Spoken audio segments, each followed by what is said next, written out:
Hello and welcome again to the Bench Report. Concise summaries of debates and briefings from the benches of the UK Parliament. A new topic every episode. You're listening to Amy and Ivan. Today we're looking into something fundamental, but maybe a bit overlooked. The actual voting systems used across the UK. It's surprisingly varied. It really is. For a long time, especially in Great Britain, it felt like first past the post, FPTP was pretty much it. Right, that was the standard. But things have changed quite a bit since, 1997? They have. The whole electoral landscape has become much more diverse. Different systems are used for different elections now. So our aim today is just to give you a quick, clear picture of these systems, what they are, where they're used, and maybe what that means for voters. Exactly. Let's start with the most familiar one. First past the post. Still used for UK Parliament elections. And most local ones in England and Wales, isn't it? That's right. It's straightforward. The candidate with the most votes, even if it's not over 50%, wins the seat. Simple majority, or rather, plurality. Simple to understand, definitely. Yeah. But then you have other systems designed for different outcomes. Take the single transferable vote, STV, Where's that used? primarily in Northern Ireland for their assembly and local elections, and interestingly, for local council elections up in Scotland, too. And how does that one work? It's preferential. Yes, exactly. You rank the candidates in order of preference 1, 2, 3, and so on. The idea is to make the results more proportional to the votes cast. So trying to match seats more closely to vote share. Precisely. Then there's the additional member system, or AMS. IS for the Scottish Parliament and the London Assembly. That's a hybrid, isn't it? It is. It mixes things up. You get 2 votes, one for a local constituency candidate, usually decided by FPTP, Okay. and a second vote for a regional party list. Those list seats are then allocated to parties to sort of top up their representation and make the overall result more proportional across the region. A bit of both worlds then. Constituency link and proportionality. That's the goal. We also see the alternative vote, AV, popping up in some very specific places. Like where? It's not common, is it? No, quite niche. Think elections for hereditary peers staying in the House of Lords, or the Scottish Crofting Commission. Again, it's preferential ranking, but the counting continues until one candidate gets over 50% of the vote. Right, transferring votes until someone hits that majority threshold. And looking ahead, Wales is changing things too. From May 2026, Sen Cymru elections will use a closed proportional list system. Closed list, so you just vote for the party. Essentially, yes. Yeah. Voters choose a party. The party has already decided the order of candidates on its list, and seats are allocated based on the party's share of the vote. It really shows these systems aren't set in stone.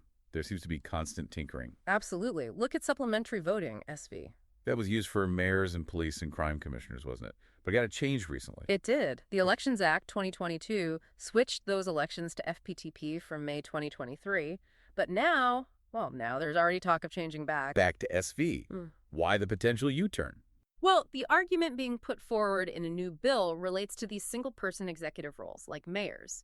Under FPTP, some winners got elected on quite low vote shares, maybe 25%, up to about 42% in recent examples. Not exactly a commanding mandate from the whole electorate. That's the concern. SV, where you mark a first and second preference, is designed so that if no one gets 50% first time, second preferences are counted. The idea is the winner then has a broader base of support, arguably a stronger mandate. Which might be seen as important for someone holding significant individual power. That seems to be the reasoning behind revisiting it. It highlights that choosing a system involves real trade-offs. There's no single perfect answer. So what are the main tensions here? What are policymakers trying to balance? I'd say there are 2 big ones. First, proportionality versus the constituency link. Okay, explain that a bit more. Well, FPTP gives you a very clear link. One MP represents one specific geographic area. People often like knowing who their MP is. Right, that direct connection. But, as we said, FPTP often means the number of seats a party gets doesn't match its national vote share very well. It's less proportional. Systems like STV aim for better proportionality. But potentially weaken that direct local link. Potentially, yes, because STV usually uses larger constituencies with multiple representatives. Though studies suggest STV representatives can still build strong local ties, it's just structured differently. Okay, so proportionality versus constituency link. What's the second big tension? It's about simplicity versus voter choice and accountability. How so? FPTP is dead simple for the voter. Put 1X, easy. But it limits choice. Systems like STV with ranking offer much more nuanced choice. You can express support for multiple candidates or parties. But the counting sounds more complex. It is more complex to count, definitely. And having different systems running side by side for different elections can sometimes confuse voters, maybe leading to more spoiled ballots. I can see that. Marking one box here, ranking candidates there. Exactly. And then there's the outcome. FPTP often produces single-party governments, which tend to be quite stable. Proportional systems are more likely to result in coalitions. Which some see as more representative, but others might argue makes accountability a bit fuzzier? Harder to know who's responsible for what? That's the debate. Clear accountability with potentially less representation versus broader representation with potentially less clear lines of accountability in a coalition. It's a fundamental balancing act.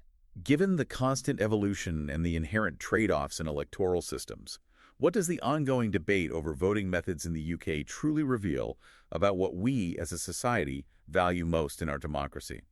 As always, find us on social media at BenchReport UK. Get in touch with any topic important to you. Remember, politics is everyone's business. Take care.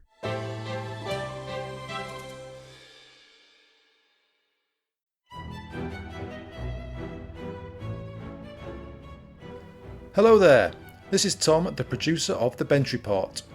Listener suggestions are vital to my mission of making politics more accessible and accountable.